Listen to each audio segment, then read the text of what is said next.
wakumva umunyarwanda avuga akumva n'umurundi arimo kuvuga, ushobora kwibaza uti aba bantu ko bavuga ururimi rumwe cyangwa se ko numva imvugo zabo zijya gusa.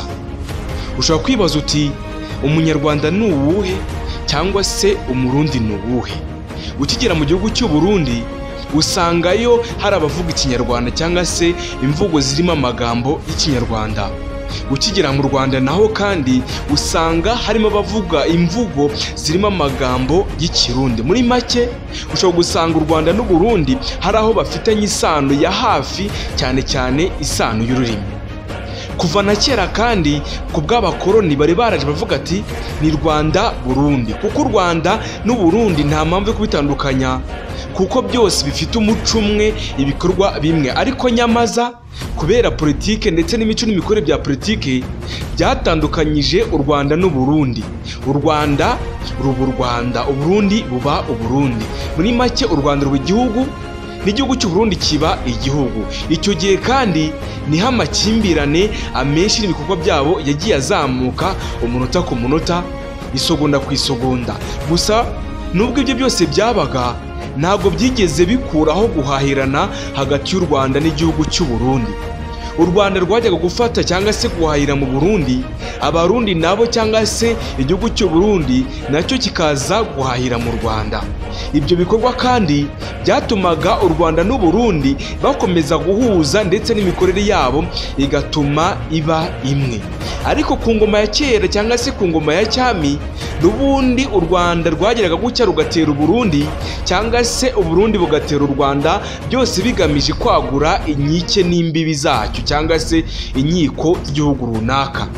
Icyo gihe murabyibuka nk'umwami Kigeli Ndabarasa cyangwa se ukibuka Rwabugiri, abo bose ni abantu bagiye bakora ibikorwa byose byo kugira ngo bagure igihugu cy'u Rwanda cyangwa se bagure impugu z'u Rwanda ndetse n'u Burundi. Kandi nk'umwami Ntare, abo bose bakoraga ibishoboka byose kugira ngo bagure igihugu cyabo cy'i Burundi hari kubw'abami. Gusa abazungu bamaze kuza hari byinshi byagiye bihinduka bituma u Rwanda n'u Burundi bikomeza kuzirana umunota ku munota. Reba nk'ejo bundi wakibaza uti se ninde uhombera mu gufunga imipaka runaka? U Rwanda iyo rwafunze umupaka cyangwa se u Burundi bugafunga umupaka, ninde uhomba? Nabikubwiye ko kera bahahiranaga bagasangira akabisi n'agahiye. N'ubundi winjiye mu muco wabo cyangwa se mu muco wa Kinyarwanda, hari imico imwe n'imwe iri mu bikorwa bya muntu mu Rwanda isa neza n'imico iri mu bikorwa bya muntu mu gihugu cy'u Burundi. Kubyina Kinyarwanda cyangwa se ibyo twita gakondo traditionnel, nabo bagira umwirongi. Mu Rwanda bagira umwirongi, bagira inanga. Mu Rwanda naho bagira inanga, babyina by'intore cyangwa se bya gitore. Mu Rwanda naho babyina bya gitore. Iyo ni imico n'imwe ushobora gusanga iri mu gihugu cy'u Burundi kandi iri no mu Rwanda. Ushobora kureba imico n'imwe yo kuboha uduseke, imisambi cyangwa se kuboha ibirago. Mu Burundi naho irahari. Uwo ni umuco w'Abanyarwanda bahoranye na kera cyane, nubwo wenda uyu munsi byagiye bitera imbere bakabikora mu buryo bya kizungu cyangwa se mu buryo bw'ikoranabuhanga bitewe n'aho isi igeze. Ariko iyo mico n'imwe yose yarahabaga. Umuco wo gutabarana, umuco wo gufashanya, umuco wo kwitanaho hirya no hino mu mpande. Ibyo byose byabaga hagati y'igihugu cy'u Burundi ndetse n'u Rwanda, ukabona ko hari imico n'imwe ishobora kuba yabahuza igatuma bose baba igihugu kimwe, Rwanda Burundi. Nibaje ikibazo kibaza ngo ninde uhomba iyo u Rwanda rufunze imipaka cyangwa se u Burundi bufunze imipaka? Nitwa Eric Nshimiyimana muri kumva. Reka tuvuge amakimbirane aba hagati y'u Rwanda n'u Burundi. Ese amaherezo ni ayahe? Ese bizagenda gute? Ese ninde uhomba hagati y'u Rwanda n'u Burundi? Iyi ni Bizara TV Rwanda muri kumwe, naho ngewe muri kumva ni Nshimiyimana Eric. Ubuvumbuzi, siyanse, ubushakashatsi bucukumbuye, imikino n'imyidagaduro, byose nta handi wabisanga atari kuri Bizara TV Rwanda. Wowe ukomeza ukore subscribe, ukore share, maze ibiganiro bya Bizara TV Rwanda bikugeraho umunsi ku munsi. Nawe kandi ukoze subscribe aka kanya, menya ko utangira urugendo rushya n'ubumenyi bushya bwo kumenya isi n'abayituye. Tuzaguha amateka yaranze isi, ibikorwa byaranze isi, ibinyabutabire biri ku isi, ibigaragara n'ibitagaragara byose tuzabiguha. Amateka y'imikino n'imyidagaduro, amateka y'abanyapolitike bakomeye, amateka y'abahanzi bakomeye, byose tuzabiguha. Tuzaguha ibijyanye na siyanse, tuzaguha kandi ibijyanye n'ibyorezo n'indwara runaka, ubuzima n'urukundo, byose tuzabiguha kuri Bizima TV Rwanda. Wowe icyo usabwa nuko ukora subscribe, ukakora share ku biganiro byacu tukugezaho umunsi ku munsi. Nawe uko subscribe aka kanya muhaye ikaze. Uri South Africa, muhaye ikaze. Uri West Africa, muhaye ikaze. Uri South Africa, muhaye ikaze. Rwanda, Burundi, Tanzania, Repubulika ya Demokarasi ya Kongo, Sudani, Uganda na Kenya, mwese mbahaye ikaze. Mu jambo rye ryo gusoza umwaka ushize, Perezida Evariste Ndayishimiye yaciye amarenga ko igihugu cye gishobora kongera gufunga imipaka yacyo n'u Rwanda byarabaye. Uwo munsi akibivuga byaraye bibaye. Icyo gihe Ndayishimiye yagize ati, turibuka akanyamuneza abanyarwanda bagize basubiye kubona ikiyaga cya Tanganyika, basubiye kubona umukeke ndetse n'indagara. None utwo twigoro twose igihugu cy'u Rwanda rwemeye kubisubiza ibubisi. Icyo twiyemeze ni uko tugiye gufata ingingo zose kugira ngo abana b'u Burundi ntibasubire kugandagurwa n'ibyo birara. Ubwo ni u Rwanda yavugaga. Abategetsi b'u Burundi bashinje u Rwanda gufasha umutwe wa Red Tabara guhungabanya umutekano no kwica abantu mu Burundi mu bitero biheruka ibyo u Rwanda rwari rwahakanye icyo gihe. Icyemezo gishya kandi cyo gufunga umupaka nticyaje cyonyine. Minisitiri Martin ni itegetse ubutegetsi n'umutekano mu Burundi mu nama yari yakoranyije ndetse n'abategetsi bo mu ntara ya Kayanza hejuru yo gufunga imipaka y'u Rwanda, yavuze ko n'abanyarwanda badakenewe mu gihugu cy'u Burundi. Yagize ati, n'ab'iwabo ntabwo tubakeneye, n'abari bari ngaha ku gataka k'iwacu twarabirukanye. Ese ayo makimbirane yakomeza azamuka hagati y'u Rwanda n'u Burundi, aka kanya akomeje ko yatutumba, aho na Perezida Evariste Ndayishimiye kameje gutegura ibitero shima n'urugamba kugira ngo atere u Rwanda mu ntambara za hato na hato, dore ko bivugwa mu binyamakuru bitandukanye na bwiza.com, BBC, Gahuzamiryango, AFP n'ibindi.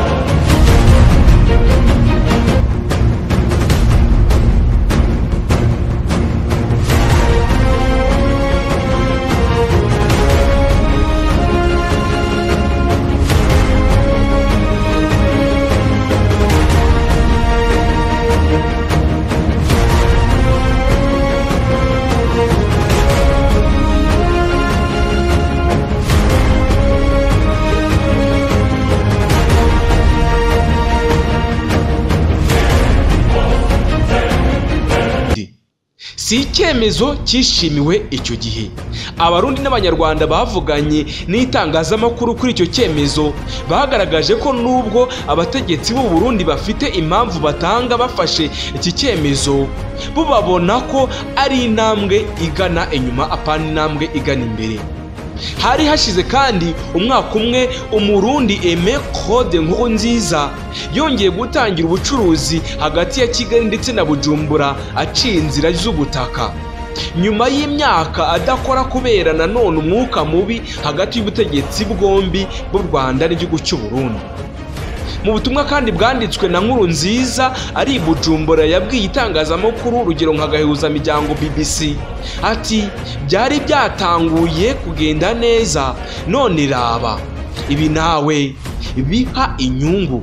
Umutekano ni sawa, ariko leta zombi niziyumvire no ku ngene twebwe tubaho, nizaba ko bitari bikwiye gufungana none. Honorine Gatesi atuye mu mujyi wa Huye, ni mu ntara y'Amajyepfo mu gihugu cy'u Rwanda. Nawe avuga ko hari hashize igihe gito cyane atangiye ingendo zijya Ingozi mu gihugu cy'u Burundi gusura abo mu muryango wabo babayo. Yandikiye itangazamakuru nka BBC ati, ubu nanone nambuwe uburenganzira bwo gusura babyara banjye, nabo ntibashobora kugera hano kandi ntituzi igihe ibi bizamara. ubwo biheruka twamaze imyaka 5 irenga tutabona bene wacu. Ni ibintu biteye agahinda mu mutima wacu cyangwa se mu buzima bwacu bwa buri munsi. Ku mbuga nkoranyambaga kandi benshi bagaragaje ko gufunga umupaka ababihomberamo cyane ari abaturage baharanira inyungu ndetse n'iterambere ryabo, ndetse n'ubukungu kandi muri rusange bugahungabanya hagati y'ibihugu byombi y'u Rwanda ndetse n'igihugu cy'u Burundi. Hagati y'umwaka wa 2015 ayo ni amateka n'umwaka wa 2022 Burundi bwafunze imipaka yabwo n'u Rwanda. Umuturage w'u Burundi uciye inzira y'ubutaka akanemererwa kujya mu Rwanda ahawe uburenganzira bwanditse na leta y'igihugu cy'u Burundi. Gusa ingendo z'indege zo za Rwandeya cyangwa se y'indege y'u Rwanda Rwandeya ariko zijya Bujumbura icyo gihe nizahagaritswe, ndetse n'abantu bose bashoboye gutera cyangwa se gutega indege bakomeje kugenda hagati y'ibihugu byombi. Ibyo bamwe kandi bavuze ko gufunga imipaka y'ubutaka ari ukuyipyinagaza ab'intege nke kurusha abakomeye, hafashwe impamvu z'umutekano cyangwa se hasinyiwe ku mpamvu z'umutekano wabo. N'ubu ntibizwi niba icyemezo gishya cyo gufunga imipaka kireba iyo ku butaka gusa. Abategetsi b'u Burundi bavuga ko icyo cyemezo bashyize imbere y'ibindi ari umutekano w'abantu mu gihugu cyabo cy'u Burundi, kandi bagashinja u Rwanda ko abawuhungabanya ariho baturuka. Ibyo leta y'u Rwanda yakomeje kugenda ihakana na n'ubu ngubu. Ayo ni amateka yavugwaga icyo gihe bagifunga umupaka. Wakibaza uti amakimbirane maremare aturuka he? Ese amakimbirane ariho iyihe soko yayo? Uko ukomeza wibaza nanjye niko nibaza. Gusa ukomeze kurikira Bizaza TV Rwanda, tuzagenda tuguha amateka arambuye kandi ukomeze uyumve. N'ubu ndacyareke Nshimiyimana.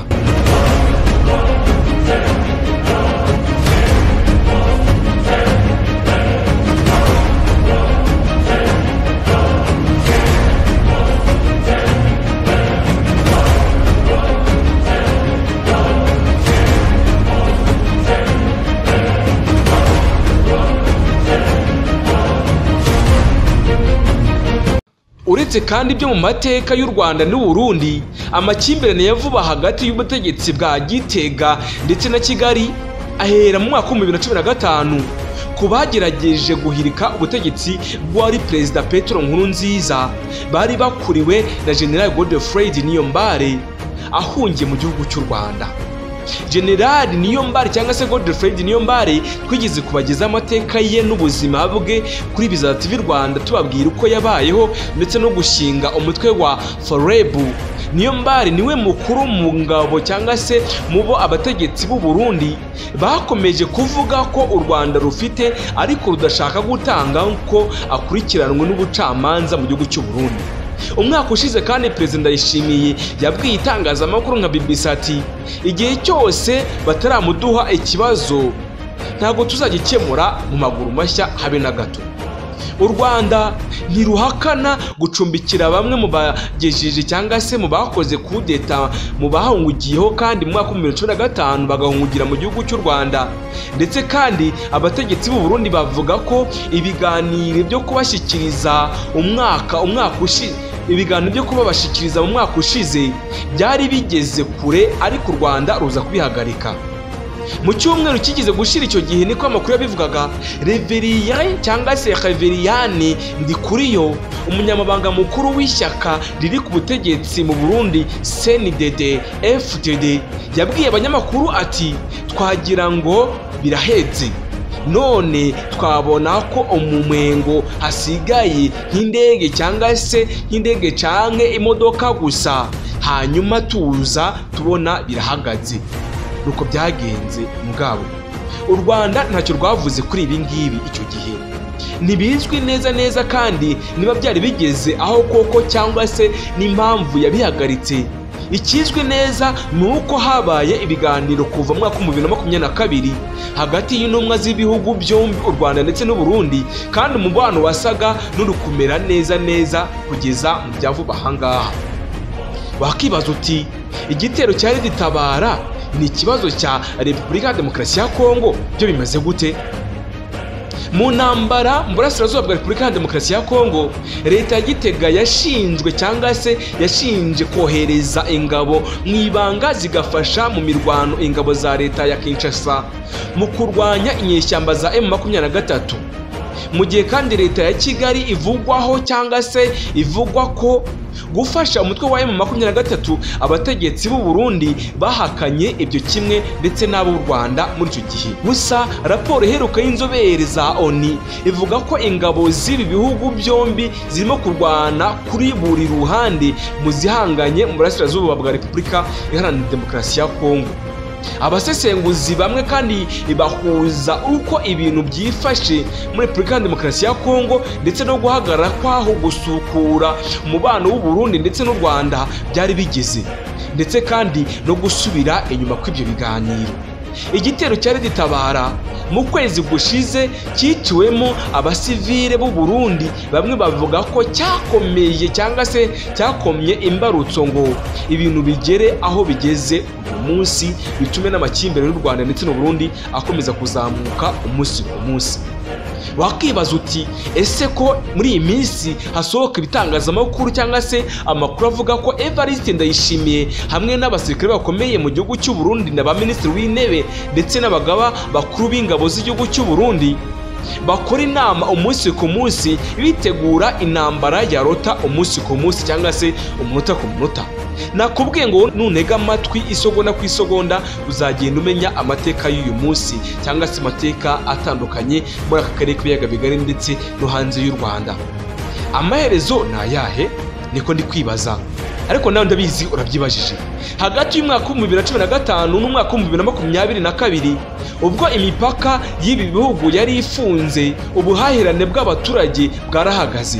Abacuruzi batari bake ku mipaka barahombye, bafunga imiryango yabo, bigoranye cyane kubara no kumenya mu mafaranga cyangwa se amadolari igihombo cyabayeho muri icyo gihe.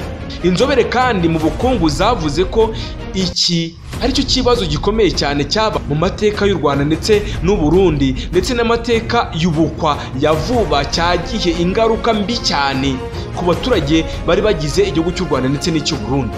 Ubwoba kandi bwari bwinshi icyo gihe kuko ibintu byabaga bigiye kongera kumera nabi niba nta gikozwe ngo abaturage b'ibi bihugu barirwa mu bikennye cyangwa se mu bikiri mu nzira y'amajyambere ndetse n'iterambere bigirweho, ari ugasanga ubwabyo ntabwo bihanira amahoro n'umutekano kugira ngo abaturage baho babeho neza.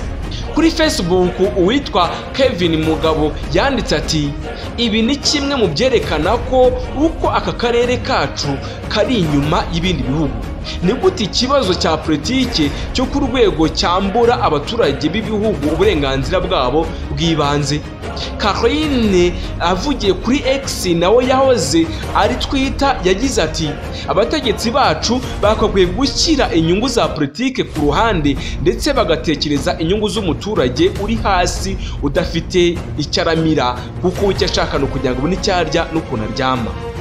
Fabienne kandi igira neza kuri X nawe yahoze ari Twitter yagize ati ikibazo cya Kongo ntikibonerwa umuti, biragoye ko CPGR izabona amahoro. Honorine Gatesi we yabwiye itangazamakuru nka BBC gahuza muryango ati ibi byose ababihomberamo nitwe rubanda rugufi. Abo bategetsi kandi bose ntawe ukeneye kwambuka Akanyaru, ni twebwe tugakeneye. Ibyo byose kandi uko byagiye bivugwa ni bimwe byagiye bituma bizamura amakimbirane hagati y'u Rwanda ndetse n'u Burundi, bigatuma isoko y'umubano mubi y'u Rwanda n'u Burundi ukomeza gututumba. Na n'uko kugira ngo uzabone umunyarwanda wagiye mu Burundi aciye ubutaka usanga bigoranye, kuko iyo adahohotewe yamburwa ibyo afite. Niyo yaje mu Rwanda kandi iyo agera ku mipaka yinjira mu y'ubutaka aza mu Rwanda, iyo atambuwe ibyo afite arahohoterwa cyangwa se agakubitwa. Wakibaza uti se niki cyakorwa kugira ngo amakimbirane y'u Rwanda ndetse n'u Burundi ko kera byahoze bihana inka n'abageni, umunyarwanda akava mu Rwanda akajya gutura Burundi cyangwa se mu Burundi akaza mu Rwanda aje guhahira mu Rwanda, niki cyakorwa kugira ngo amahoro agaruke? Uratwandikira muri komenti uduha ibitekerezo. Gusa nubyumva ntuzumve ko ubwo utagomba guharanira amahoro n'umutekano by'abarundi ndetse n'umutekano wabo umunota ku munota cyangwa se ikindi gihe. Nitwa Eric Nshimiyimana, nta yindi neguza naho ubutaha nibikunda ukomeze ukore subscribe ukore share maze ibiganiro bya Bizatsi by'u Rwanda bizakugeraho umunsi ku munsi. Iyo yari u Rwanda n'u Burundi, tuzagaruka tukugezeho igice cy'amateka y'u Rwanda ndetse n'u Burundi uko byahoze n'uko bahoze babana mu myaka ya kera cyangwa se mu gihe cya kera, haba ku ngoma ya cyami ndetse no ku ngoma za repubulika. Nta yindi neguza, naho ubutaha.